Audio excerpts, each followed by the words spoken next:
যে এখানে দেখেন আমাদের কত হলো বেগুন গাছ, এই যে আমাদের বেগুন গাছে বেগুন হয়েছে, তারপর হলো টমেটো গাছ। এইসব সব আপডেট আপনাদের প্রতিদিন আমি দেবো। দেখেন এই যে এখানে আমাদের বেগুন গাছে এই যে একটা বেগুন হয়েছে, বেগুনটা দেখেন কত সুন্দর গোল বেগুন, কালো অনেক কালো হয়ে গেছে এই বেগুন। সবাই বলে যে আমি এটা কোন জাতের বেগুন, পাতাগুলো ছোট ছোট হয় কিন্তু বেগুন অনেক বড়। এই যে আরেকটা বেগুন গাছে, আর এই যে এদিকে হইতাছে এই যে ছোট একটু বেগুন। আর এই যে এরা মাথাটা ফালাই দিতে, এই ফুলটা ফালাই দিলে এই বেগুনটা তাড়াতাড়ি বড় হইতে পারে। এই যে এদিকে আরেকটা বেগুন। তারপরে এই যে এদিকে দেখেন, এদিকে যে আমাদের টমেটো গাছ, টমেটো গুলো হলুদ হলুদ দেখা যাইতেছে সূর্যের আলোর কারণে। আজকে অনেক প্রখর রোদ দূরছে, আমি এই যে সেন্টু গেঞ্জি পরে আসছে। যে দেখেন এখানে আরো হইতাছে সুন্দর, মাশাআল্লাহ কত সুন্দর দেখেন, দেখছেন? এই যে আর এদিকে দেখেন কত বড় একটা গাছ, এই গাছটা দেখেন বিশাল বড় ঝাপড়ায় গেছে। যেটার মধ্যে কত সুন্দর সুন্দর ছোট ছোট বেগুন হয়েছে, যে এই বেগুনটা অনেক বড় হয়েছে। ও সরি, টমেটো।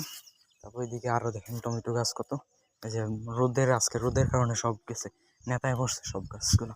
তারপরে এই যে দেখেন এখানে আমাদের একটা কলা গাছ, কলা গাছের থোর আসছে, কলার থোরটা। আর এদিকে এই যে জঙ্গল টঙ্গল, তো এখানে বিড়াল মিড়াল আইসা খায়, ইঁদুর খায়। তারপরে এদিকে সব পুরা বাড়িটা আর কি আমরা পরিচর্যা করি এই বাড়িটার। এই যে এদিকে দেখেন কতগুলা গাছ আমাদের, দেখতে পাচ্ছেন কতগুলা গাছ, বেগুন গাছ। তারপরে এদিকে আমাদের আছে লাউ গাছ। এই যে এদিক দিয়ে যাই দেখেন, এই যে আমাদের এখানে তো এটা মুন্সিগঞ্জ জেলায়, দেখেন মাওয়া খানবাড়ি, এখানে দেখেন কতগুলা ধান ক্ষেত।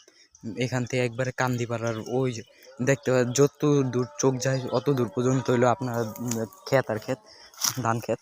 এই যে এদিকে আমাদের লাউ গাছ, লাউ গাছে এই যে ছোট ছোট ফুল আসতেছে, ইনশাল্লাহ এগুলাতে লাউ হইব। আপনারা সবাই দোয়া করবেন, সবাই মাশাআল্লাহ বলে যাবেন দেখেন।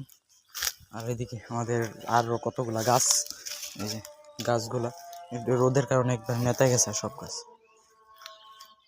আবার এদিক দিয়ে আমি যাই দেখেন, এদিক দিয়ে দেখেন এই যে এদিক দিয়ে আমাদের ওদিকে যাইতে হয়, এদিকটা গেলে আমাদের আরও ক্ষেত আছে।